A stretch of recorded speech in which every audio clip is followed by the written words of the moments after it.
Le support client, c'est sûrement un des domaines qui prend le plus de temps à gérer dans une entreprise. Plus l'entreprise est grosse, plus on a de clients, plus il y a de demandes. Et plus il y a de demandes, plus on a besoin de personnes pour les traiter et les répondre le plus rapidement possible. Mais aujourd'hui, avec l'intelligence artificielle, on peut gagner énormément de temps.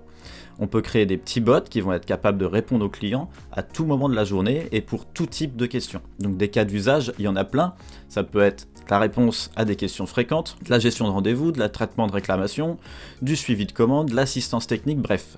Ça dépend de l'entreprise, mais il y a des demandes dans tout genre. Du coup, ce qu'on va voir dans cette vidéo, c'est comment se créer un petit bot sur Slack qui va être capable de répondre à toutes les questions des clients par rapport au support d'une formation qui sera sur Notion. Donc cette formation est complètement fictive, j'ai généré le plan sur ChatGPT pour avoir du contexte et avoir un exemple concret à vous montrer. L'automatisation qu'on va construire aujourd'hui, elle est assez simple.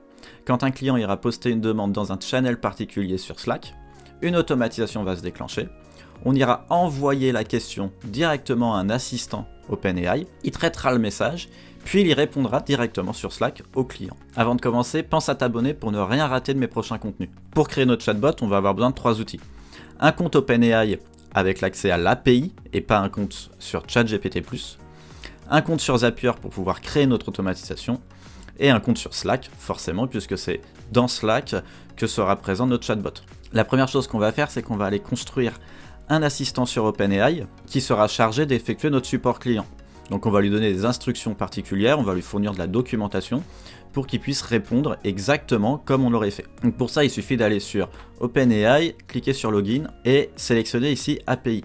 Si tu n'as pas un compte, tu vas être invité à créer ton compte, il n'y a pas de problème.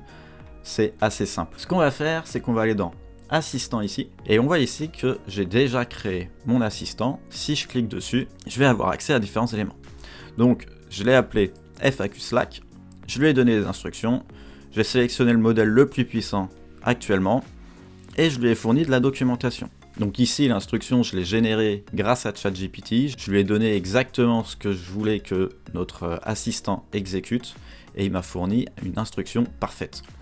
Donc, objectif, fournir un support client efficace pour une formation Notion en utilisant le plan de la formation et la documentation Notion. Procédure des réponses, comprendre la question, identifier clairement la question et le problème posé par le client. Je lui dis qu'il faut qu'il fasse référence au plan de formation que je lui ai fourni.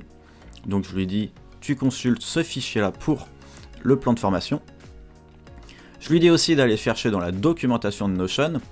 Donc pour ça, j'ai utilisé un petit outil qui s'appelle GPT Crawler, qui est en fait un outil qui est un petit peu technique à utiliser, mais il nous permet d'aller scraper toute la documentation d'un outil et de nous fournir en retour un fichier JSON. Et c'est le genre de fichier que les assistants OpenAI comprennent parfaitement. C'est mieux que mettre un PDF ou mettre un fichier texte. Donc je reviens à mon instruction, et ici je vais lui dire que la réponse, je veux une réponse concise et claire au problème, et si possible sous forme de liste numérotée pour que ce soit encore plus clair à comprendre. Je lui dis aussi que quand il fait une référence dans la formation, je lui demande de mettre ce format-là. Et enfin, je lui donne un exemple de question type qui peut y avoir par un client, comment créer un template sur Notion, et la réponse serait, pour créer un template, voici les étapes, 1, 2, 3, et voir dans la formation. Je lui donne quelques petites informations supplémentaires pour qu'il soit vraiment précis, qu'il réponde exactement comme je veux qu'il réponde. Pour créer un assistant, rien de plus simple, il suffira d'aller cliquer sur le petit bouton Create ici et de remplir forcément le nom, les instructions, le modèle, etc. Pour ajouter des fichiers, il faudra bien penser à sélectionner le retrieval et enfin le code interpréteur. Dans la majeure partie des cas, à part si c'est une formation sur le code, il n'y aura pas un grand intérêt à l'activer. Avant d'utiliser l'assistant en situation réelle directement avec l'API, on a la possibilité de jouer avec pour essayer de l'améliorer au maximum. Et pour ça, on peut aller dans Playground, et ici, on va pouvoir sélectionner notre assistant qu'on vient juste de créer. Et on va pouvoir lui poser des questions directement ici, comme si on était dans ChatGPT, et chercher à l'améliorer au maximum pour qu'il réponde de la meilleure manière possible. Donc on va pouvoir maintenant attaquer la configuration de notre automatisation. Je l'ai déjà construite ici. On va faire en sorte que notre automatisation se déclenche dès qu'il y a un message qui est posté dans un channel. On ira sélectionner le compte, le channel, et ici attention, on va lui demander de ne pas déclencher l'automatisation si c'est un bot qui envoie un message. Ça va être hyper important puisque quand notre bot répondra, ça sera ennuyant qu'il redéclenche une automatisation par rapport à la réponse qu'il vient de donner. Ça déclencherait une boucle un peu infinie et c'est pas ce qu'on cherche à faire. Donc ici, on va les tester. Il a bien trouvé un message, donc je vais continuer. Et cette fois-ci, on va configurer notre assistant. Donc pour faire ça, j'ai choisi le module ChatGPT, et l'événement, c'est conversation avec un assistant. Des événements, il y en a plein des différents. Mais ici, nous, ce qu'on veut, c'est vraiment conversation avec un assistant. On continue, je sélectionne mon compte ChatGPT. Donc, encore une fois, il faudra bien que tu aies un compte OpenAI API pour pouvoir faire ça. C'est deux comptes différents par rapport au compte ChatGPT+. On continue. Ici, je lui demande tout simplement de répondre à ce message. La configuration est assez simple. Je lui demande de sélectionner mon assistant qu'on vient de créer juste avant. Je lui donne pas de nom, je lui donne pas d'instruction, puisqu'en fait, toutes ces informations-là, on lui a déjà fournies dans notre configurateur. Je lui demande d'utiliser le dernier modèle d'OpenAI. Et ici, je vais pas lui donner de tools en particulier, puisque de la même manière, c'est déjà configuré dans mon assistant. Idem, pas d'ID, pas de fichier, et je lui donne pas plus d'instructions au niveau de la réponse, puisque encore une fois, on lui a déjà tout fourni. Hop, on va pouvoir tester. Il nous a manifestement généré une réponse. Et ensuite, on lui demande d'envoyer la réponse ici. La configuration, ici, c'est pareil. Slack, envoyer un message dans un channel. On sélectionne le bon compte. Action, répondre dans le channel FAQ toujours. Le message, donc ici, on met une petite balise comme ça pour pouvoir taguer la personne qui a posé la question. Et à la suite, on lui met sa réponse. On envoie ça en tant que bot. On peut donner un nom à notre bot, ici moi j'ai mis Jarvis. Une petite icône de petit robot. Pas de lien vers le Zap, le reste on laisse comme ça. Et on y met ici le thread, qui permet de répondre à la question directement dans un thread, plutôt que rajouter un message dans le channel directement. Et ensuite, on pourrait tester. Ce que je te propose, c'est qu'on teste en situation réelle, donc je vais publier, hop, et on va aller poster un message dans Slack. On voit ici où j'ai déjà fait des petits tests pour trouver l'utilisation des templates. Il nous cite bien qu'on peut le faire, il nous cite bien dans la formation, idem pour les bases de données. Bon, ça a l'air de fonctionner, du coup on va essayer quelque chose que j'ai pas encore testé, c'est par exemple comment créer une automatisation. Donc la réponse n'est pas instantanée, il faut laisser le temps à l'automatisation de se déclencher dans Zapier.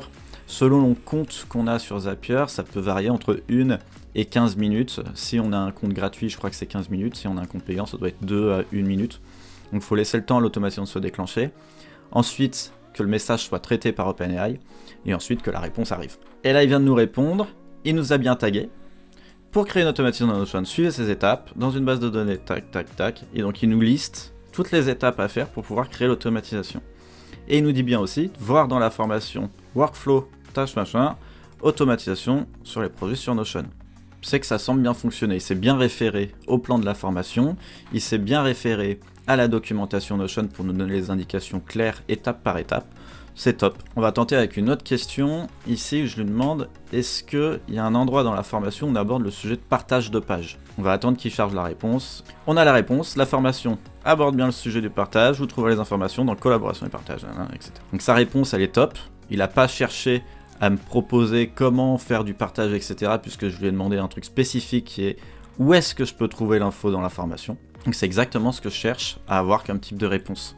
Alors ici, notre automatisation elle est assez simple, on pourrait rajouter des cas un petit peu plus complexes, comme par exemple, si la question sort du cadre de ce que l'assistant est capable de répondre, ajouter un autre chemin qui serait capable d'aller taguer la responsable ou le responsable du support client pour qu'un humain puisse prendre le relais sur la question et répondre le plus rapidement possible. Et de cette manière-là, on a la possibilité de répondre à la majorité des questions des clients par rapport à notre formation Notion, de manière quasi instantanée, et avec des réponses qui sont claires, précises et détaillées étape par étape. J'ai été un petit peu vite dans la construction de notre automatisation sur Zapier, mais si tu veux approfondir le sujet et comprendre un peu plus en détail comment fonctionne Zapier et comment créer des automatisations, j'ai créé une vidéo sur YouTube, je te mets le lien dans la description. Avant de terminer la vidéo, j'ai un petit cadeau pour toi. Si tu veux gagner du temps et aller plus vite dans la construction de l'automatisation, je t'ai mis un lien dans la description de la vidéo qui va te permettre de récupérer le template de l'automatisation et de le copier directement dans ton compte Zapier. C'est gratuit, il n'y a pas de problème, tu as juste à remplir un petit formulaire et je te l'envoie. J'espère que cette vidéo t'a donné plein d'idées sur comment automatiser ton support client. Je suis curieux de savoir ce que tu vas construire, dis-le moi en commentaire. Aussi, pense bien à t'abonner à la chaîne pour ne rien rater de mes prochains contenus, ça m'aide énormément à pouvoir créer plus, partager plus et aider le plus de monde possible à travers mes vidéos. À la prochaine!